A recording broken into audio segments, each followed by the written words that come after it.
Semakin kita banyak berzikir kepada Allah, semakin tauhid kita semakin tebal.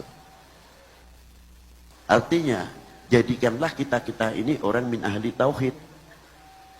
Bukan rebel, tapi min ahli tauhid. Kalau orang min ahli tauhid, begitu mendengar suara kalimah Allah, mendengarkan asma'illah Allah, begitu akan terhentak, wajilat qulubuhum. Karena apa?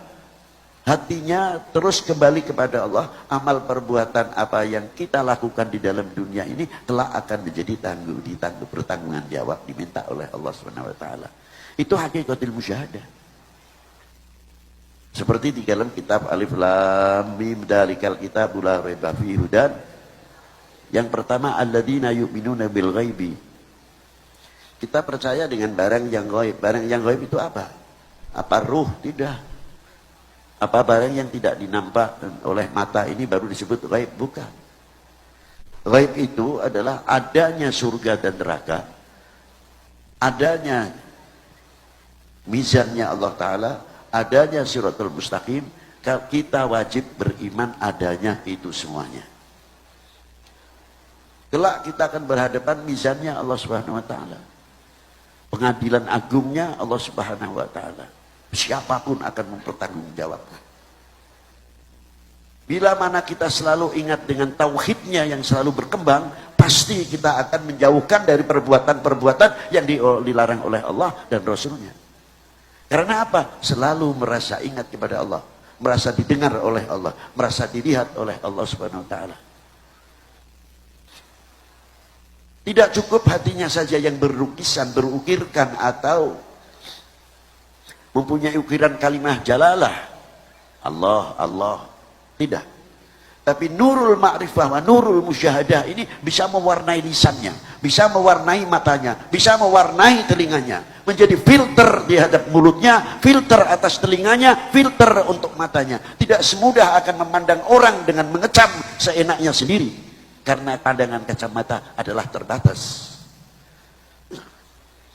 Mulutnya pun paling tidak mata ini akan menutupi saudara-saudara aib-aibnya kita. Saudara muslim, saudara mukmin, karena di Indonesia itu ada dua persaudaraan. Satu, saudara seagama, sebangsa, setanah air. Yang kedua, saudara sebangsa, setanah air. Mau agamanya apapun, para beliau adalah saudara kami sebangsa, setanah air. Kalau mereka sakit, kita sakit tidak? Nah, itu kan jawaban. Kalau mereka kita sakiti, kita pun ikut sakit. Apalagi saudara al-mu'min, akhul mu'min, al-muslim, akhul muslim. Tali ukhuwah, tali persaudaraan sudah diajari oleh Allah Subhanahu wa taala. Al-mu'min, akhul mu'min, al-muslim, akhul muslim.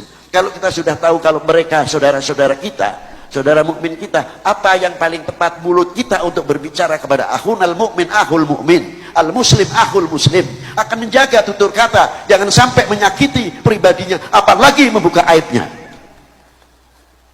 Itu paling tidak akan begitu. Apakah kita akan mengeluarkan kalimah yang seolah-olah kita lupa kepada Allah? Kemana tauhid kita? Senang kalau melihat orang fitnah, senang kalau orang itu sakit dan sebagainya. Karena apa? Tutur kata yang tidak terkontrol oleh tauhidnya dan musyahadahnya kepada Allah Subhanahu wa taala.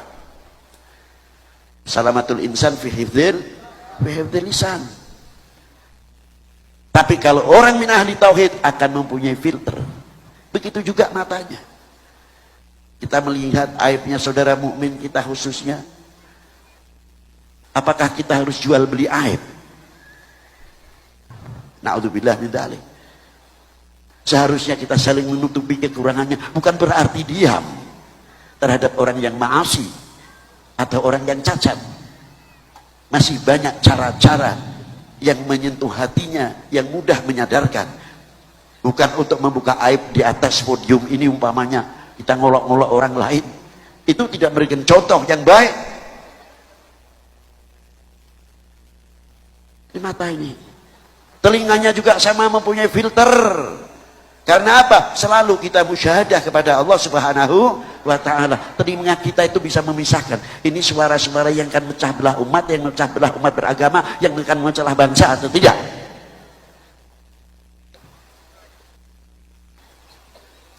Kalau timbul tidak mempunyai filter di telinganya, lalu langsung plos sana plos ini, seneng kan kalau bangsa ini pecah? Lebih-lebih kalau umat ini pecah belah, seneng kan? Kalau seneng, balak nanti yang turun. Nah, ini telinga, ini pentingnya filter ini di sini. Bisa kita filteri dengan apa? Dengan tauhid, dengan mujahadah, dengan musyahadah kepada Allah Subhanahu wa Ta'ala. Jangan dikira yang ngomong-ngomong macam-macam. Habib Lutfi itu jangan enak kalau jadi Habib Lutfi. Dikira enak satu amplop. Ya maaf saja. Kita bicara di sini, antum semuanya, para bapak, para ibu, belum ditanya oleh Allah Ta'ala. Habib Lutfi duduk di padang mahsyar yang akan ditanya oleh Allah Subhanahu Wa Ta'ala. Kiranya gampang. Berat. Apalagi orang yang ditokohkan. Wah, ini diincar dulu sama Allah Subhanahu Wa Ta'ala. Kira maju disik, yo, omonganmu piye? Nang pengajian bisa ngelakoni apa ora? Itu dulu yang ditanyakan. Kalau lihat amplopnya sih 10 juta, 5 juta lumayan. Tanggung jawabnya yang Allahu Akbar sudah. Nah, ini yang paling saya takuti.